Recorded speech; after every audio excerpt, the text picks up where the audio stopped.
buhay mo. Ultra CC. Kasi kapag tinalo ka nung Cobra, ang daming follow-up. Nandyan yung dalawang stun ni Edith. Tapos again, meron pang Terrify. Tsaka yung possible na knockout ni Valentina sa Divine Judgment. Oo nga, no, ang daming stun. So free hits na lang Oo. si Filipino Sniper. Oo nga, sisipa na lang ng sisipa. Ladies and gentlemen, it's prime time MLBB Sunday. OHEB versus Kelra, ang ating main event sa ating week number 1 ng MPL Season 12. Magkakatapat na ang Beatrix at Bruno. Sinong lamang dito, Midnight? Alam mo, yung lamang dyan, on paper, lamang dyan ang Bruno, pero level 1, hindi naman ganun kalaki yung impact ng matchup kasi may pwede namang gumamit ng Bennett, yung Benedetta para makapag-clear lamang. Pero malapit dito kasi, hindi sila tinutulungan ng tank. Wala. 1v1 sila doon. Wala, bala kayo dyan. Malakas na, malalaki na kayo, matandaan na kayo eh. Ang lalim. Di ba, Amba? Ang lalim. Kala niya may intercept niya si Sensui. Pero ibang rotation, ibang galaw ng Blacklist International. Uy, nag-retry. Sino yung nag-retry? Nakita yun ng Smart Omega, nag-retry si Sensui para sa Little Wanderer. And nakita na ni Shaq no, sabi niya, alam mo, yung coach nyo gumawa ng video, tawag niya dito, suicide tank strategy. Yun ba yun? Oo. Yun ba yung tawag doon? Suicide tank. Ay, kaya niya gustong guluhin si Sensui. Alam niya. Pero mukhang may laban. Sakno dito, makapasama pa yata. At onward at full-on combo. First blood para sa Blacklist. At yun nga yung tinatawag na suicide. Ano yun? Suicide Suicide tank tank. Emerald. strategy. Nag-suicide na nga. Kaso, namatay talaga.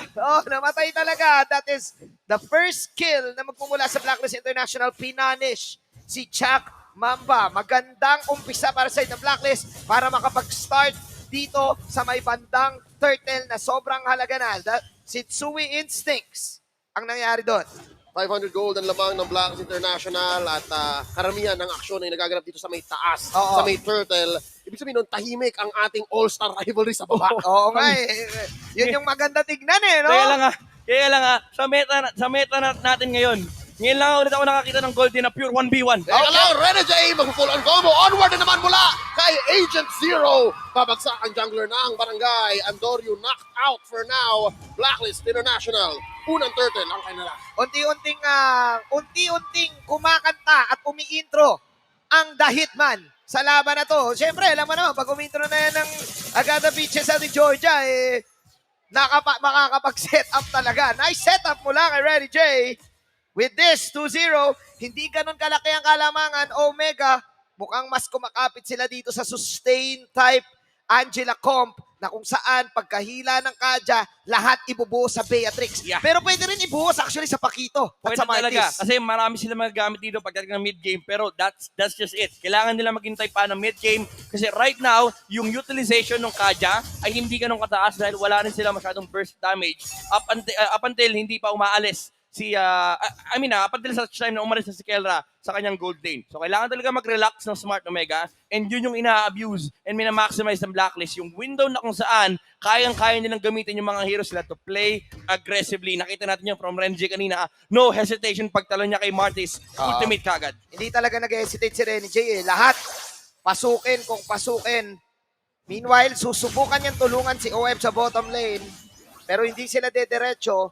Pero I would give up din kay Sensui. Iba yung kanya pinapakitang rotation sa laban na to. Has the opportunity also to start the team fight. Parang may mga ganun na ako nakikita lately eh. Yung jungler na yung nagsisimula and then sa psychohin na lang nung tank. Secondary setter yung tank. Sensui making the most out of this back siya para sa laban na to. Yun ang importante ngayon na gagawin ng Blacklist International. Kita mo natin sa mapa, marami silang presensya ngayon sa may bottom lane. So feeling ko, na-gets nila na parang, wait lang, masyadong tahimik yata. Yung rivalry nyo dyan. Kahit malayo yung turtle, nararamdaman natin na medyo nakabuo na. Nakilang spada na ba si Kelra ngayon? Binabantayan, no? Wala nga spada rin. Wala ba? Hammer. Oo, hammer. Siya yung tumatansya nung mga wind speed. Tsaka nung latitude. Bantay sarado eh, no? Bantay sarado sila dito kay Kelra. Pero sabi ng Omega, kaya na ni Kelra yan. Matanda na yan eh. Dami nang naranasan yung batang yan eh. Kaya alam na namin. Second turtle of this game, tahimik muna. Naghihintay tayo ng magandang divine judgment mula kay Chuck Mamba. This time pupuntahan nila si Kelra. Alam ba to na Blacklist International na tatlo ang nasa side ng OMG sa bot? Sensui, papapla na ulti. Ito na. Revive na nga, yan ang Divine Judgment. Mapapatay nila si Oheb.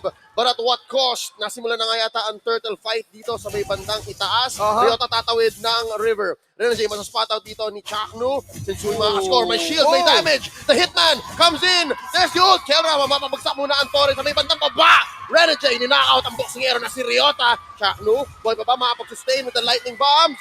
Sabi ni Renajay Liga dito, tatanong ko to, Haji with the Terrify and the combo, all Blacklist. 103 for the KDA machine. Remember, dating organization din ni Haji ang Omega. That's why, talagang game na game din si Mr. Haji. Oo, sabi niya, diyan ako galing dati pero eto na ako ngayon. Oo. Dito ako nag-champion. And malaki yung pinagkatagunan rito ang Doryu na nakawan ng orange buff. Hashtag Sensui Instincts coming into play. Even though nabasagan ng tower, si Oheb ay nabawi rin nila agad sa bottom lane. Diretso. Oo. Si Sensui, men. Nang drive-by Grand Theft Orange. Diretso, Grand- 5 stars yan. Oo nga eh. Grabe. Okay. Actually, nirate niya 1 stars. Ninakaw eh. Okay. Takas ngayon, Renajay, tatalong ngayon. Ang sagot, Kelra with the heart guard. Sabi ni Doc, dito ka muna, ang Doryu. O Mortal Call out. Sabi ni Haji, kaya kita. That's 1 down. Free pick-off for Blacklist International. Imam God showing his prowess sa laban na to on the Valentina. May hila na gagawin Divine daw. Judgment, on to Sensui. Sapat pa ang damage. Nibiru's Passion. Kulang pa. Chaknu pa ang babagsak. Renajay. Tanging hiling ko ikaw, Ribo. Coming in. That's 2 for free once more. 3K ahead. Blacklist International. Grabe. Saktong-sakto. 17. Oh my. 17. Tanging hiling ko ikaw. Tanging- 0-3 na. Si Chuck Mamba, sabi ni Rene J. Chaknu, target lock. Yun ba yung bagong kanta ni Renny J? 12. Oo. 2022 yun. 2022 yun. Ang favorite ko kasing kanta ni Renny J, I got a picture sa Georgia. Yung cover niya. Oo, yung cover eh. At mukhang kinokovera nila yung opportunity ng Omega to get the early game snowball that they want. Especially na kapag kadya, ka, gusto mo magagamit mo na magagamit yung Divine Judgment. Yeah, ang kinagandaan dito, no hesitation na yung Blacklist International. Nakita natin nung day number 1, may mga jitters sa communication, sa execution. Day number 2, nandun yung playmaking ability. Now, day number 3, this is just ultimate batting Tuloy experience. lang. One more time. The drive-by. Ribo taken out. The Wow. GOAT. The Doc is out. Oh man, hindi na ube.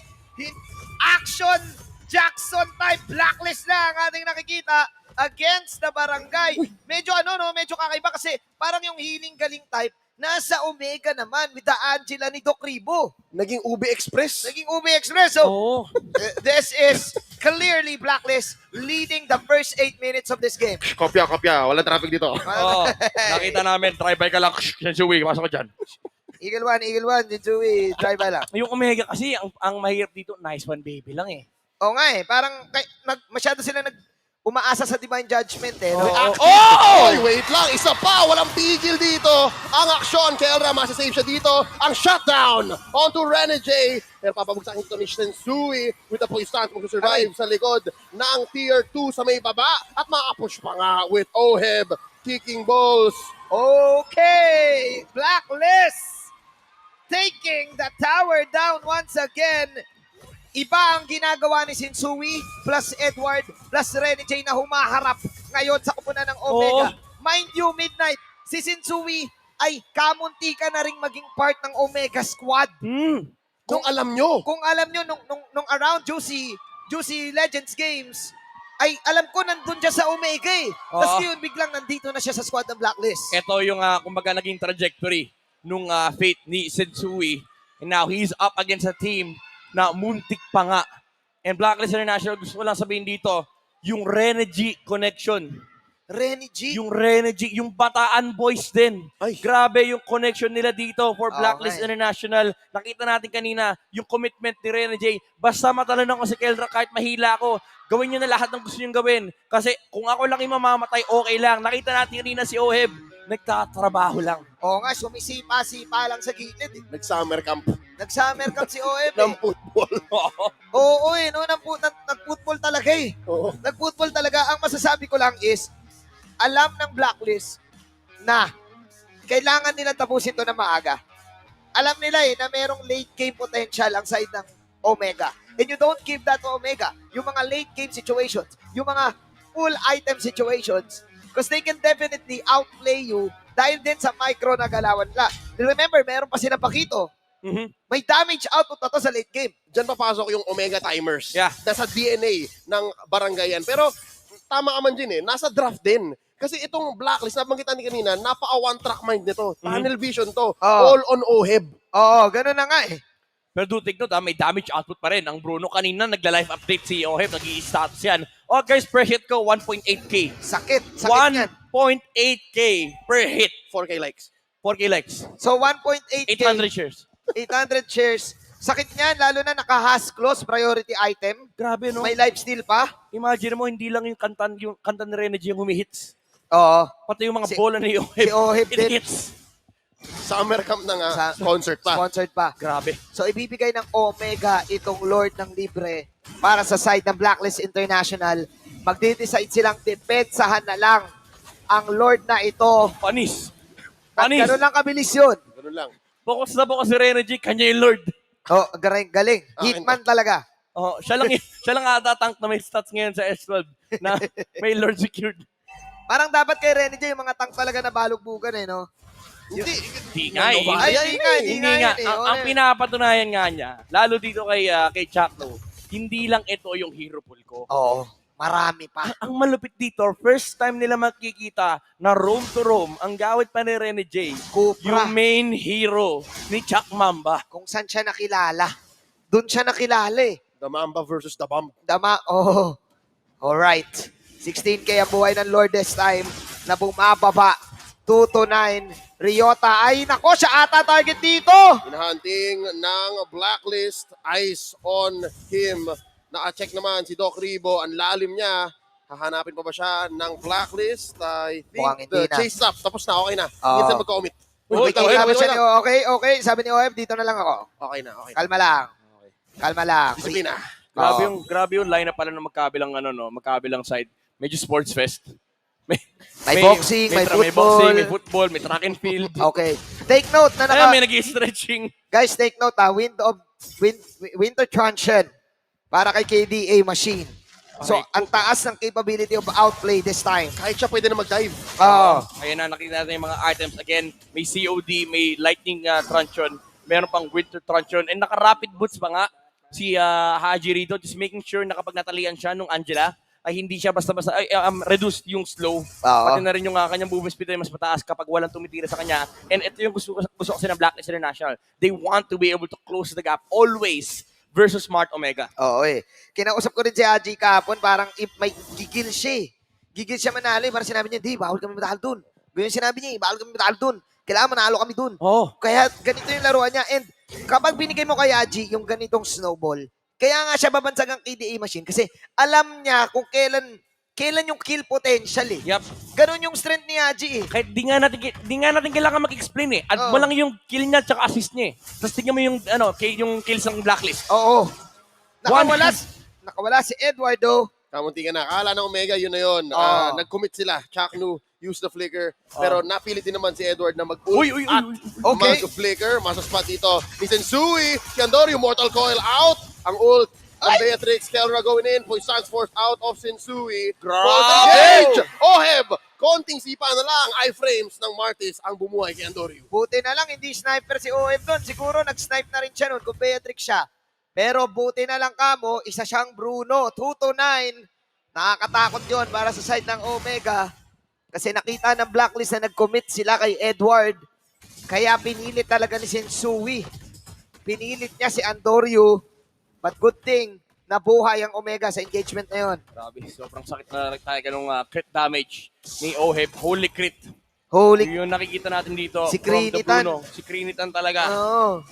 Sensui though, susubukan si Andorio. Libreng Lord na naman, guys. Pero better to kesa nung first Lord na wala talagang ginawa yung Omega. So at least ngayon, medyo may confidence ulit ang mga Lumakad. barangay. Sumilip at the very least. Sumilip sa agent, sabi niya, "Uy, guys, kumusta kayo dyan?" Laki ng gold lead eh. Oo, man. 1K yung pagitan ni Oheb at ni Kelra. At Yeah. 9,000 in total. Ilang items to? Siguro probably 2 to 3 items Yeah. ahead ang Blacklist International. Now marching towards the mid lane. Ang hirap manalo ngayon kung ikaw ay Omega kasi you really want to get that Divine Judgment. And sino pa ba ibang damage output nyo? Kailangan talaga dito mahuli si Oheb and makapag-follow up kagad si Kilra. Pero ang problema kasi lagi nasa harapan din yung heroes ng Blacklist International. Oh! Papasok ngayon ang Blacklist sa loob ng base ng Omega. Mananakap si Andoryu Boy pa. 1 HP! At dahil doon, Blacklist, disiplina muna. Okay. Grabe si Haji. Okay. Sabi niya, si Haji, sabi niya, ako na. Uy, Yung dalawang tank, ang tagal mag-set, ako na. Ako na. pero nag-winter truncheon si Haji dito. Mukhang gusto niya atang i-dodge yung Divine Judgment ni Chuck No. Wala si Ryota. Ulitin natin yung nangyari yun. Wala si Ryota sa laban na yun. Nag-hold on lang ang Omega. Give up nila yung tower sa mid. Guys, ang naging history ng Omega Timers, 18 minutes. Yun yung magic number. Yun yung magic number. It's now 15 minutes. 3 minutes na lang. Kapit. Dito ba yung kapit ng barangay? Ito ba yung bayanihan na tinatawag ng barangay? Alam mo, ito yung ito yung kakaiba sa Smart Omega. Nakadikit na sa pangalan nila to. Minsan kahit yung draft nila walang late game na papagana nila. And this time around, meron naman silang late game, may damage output, may pick-off capability nga sila, may win condition yung Smart Omega. Add to that fact na meron pang Angela na kayang magdagdag ng sustain laban sa Blacklist International. So, effectively speaking, kaya talaga to eh. Kaya ng Smart Omega. And isa pang kailangan isipin dito ng Blacklist International, yung split push. Oo nga, no? Si Paquito kasi, that's the Ryota na nakita natin kanina na wala pa sa laban na yon. 4 sa side ng Omega lang yung nandoon sa bandang base At walang namatay. at walang namatay. So you really need to take note of the cooldowns and everything, to take note of the Divine Judgment. Agree ako sa'yo, Midnight, na ang galing ni Haji. Kasi nga, siya pa yung nakakuha ng Divine Judgment na yun. But then again, nabuhay si Andoryu. Paano nabubuhay yung ganong klaseng Martis? Again, Ang number dami one, niya na damage. disiplina. Diba? Alam ng Omega na kung hindi tayo lalalim, pero presenta lang tayo ng enough peel para is yung likot factor. Yung dash factor. Oo, kasi pag si Edith pumasok, yun lang yung talo sa kanya eh. Yung Yeah. timing. Kapag Ah. na-timingan mo siya, alam mo yung dash niya, alam mo yung bilang niya, lamang ka. Ito yung yung matagal na sinasabi ng mga tao na ang counter talaga sa ultimate banding experience ay split push. Pero dati kasi, kaya hindi parang totoo yun. Kasi yung mga heroes na nilalaro ni Edward, yan. mga Benedetta, Oo. mga Lapu-Lapu, mga Uranus, yung talagang ihiwalay at saka kasama. Yung Edith kasi, hindi pwedeng may iwalay ito basta-basta. Kailangan ginagawa yung mag-stay. kasama siya. Walang ginagawa. Walang follow-up. Although pwede naman siya mag-ulti, pero tatakbuhan lang siya nung Paquito. So medyo sayang. So Oo. dito, medyo heavy committal yung lineup ng Blacklist International. Kaya naman, for Smart Omega, ang kailangan lang nilang gawin is mabuhay, maklear yung wave, and mapatagal yung game. Sadyang aabot at aabot talaga tayo sa Omega Timers. And ngayon, palak item na si Kelra. Okay.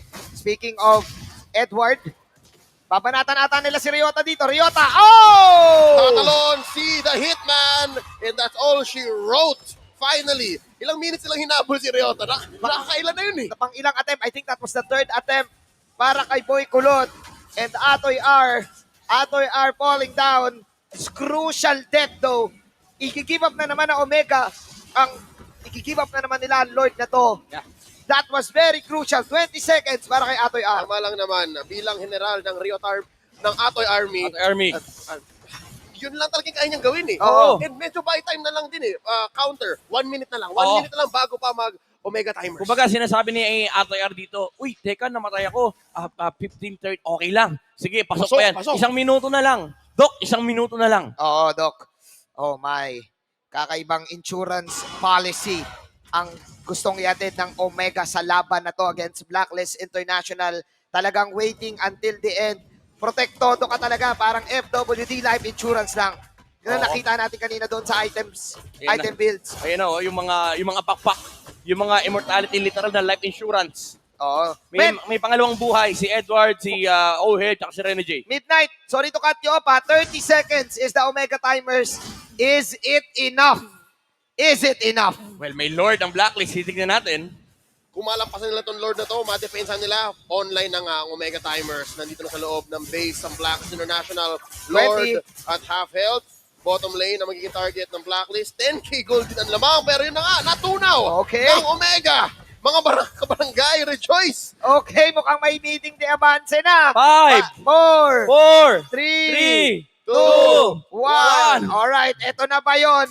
Eto na ba ang power spike? The historical Omega timing. 18 minutes. Ibig sabihin, puno na karamihan ng mga items na to.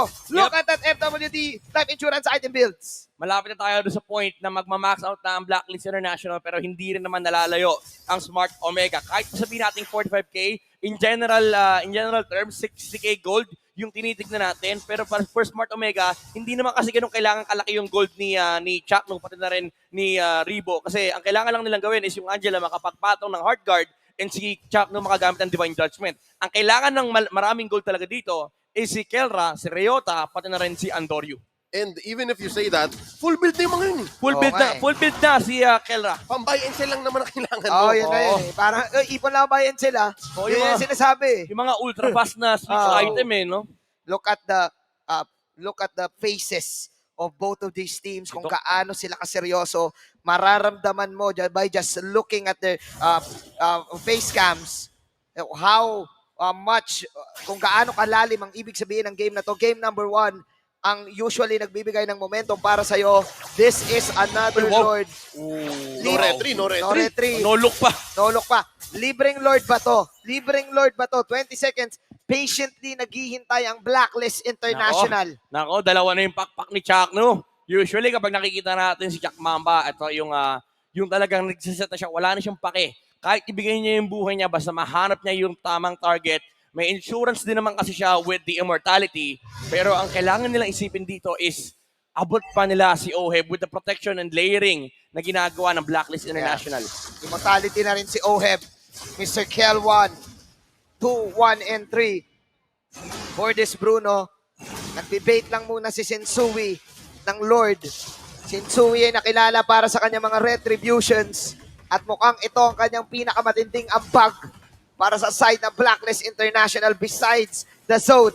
Another free Lord para sa side ng Blacklist International. Teka lang, Manjin. Tingnan natin yung mapa. Uy, yun lang pala! Ang bagong general ng Atoy Army ay nagtatrabaho lamang. Pero, teka, nagpalit siya ng priorities, umuwi siya, hindi niya na-clear, hindi niya nabasa. Hindi niya nabasa. Hindi, alam niya kasi aabutan siya. Pero sa sobrang tapang ni Atoy R, Atipi harap sa tore. Ganong katapang, Oo. ganong katapang ang mga kulot. Isang mensahe. Oo, isang mensahe. Isang mensahe sa mga kulot. Si Boy Kulot, Arekol Atipi harap at tore. Arap Atore, ako ang general ng Atoy Army. Haharapin ko yung Tore. Doon ako titipi sa harap ng Tore. At ako'y magbabalik. Oo, wala akong pakialam sa nararamdaman nila. Basta makapag-recall ako. Mamaya na lang ulit. Atoy R trying to make plays in this game. Trying to confuse Blacklist International. Eto na! And there's the pull. Mahila dito si The Hitman. Narenajay, sasagot naman. Immortality Pop. At nag-ult na rin si Kelra. Papasukan dito ng Heartguard. Andoryu buhay pa. Immortality Pop. Atoy R! Sensui napababa na. Ay! Andoryu goes down. Chakro na rin. Tatlo na lang natitira para sa barangay. Heartguard muli. Ryota buhay pa. Si Kelra goes down. At ang base. Blacklist draws first blood. This winning moment is brought to you by our official sponsor, FWD Life Insurance. It was Black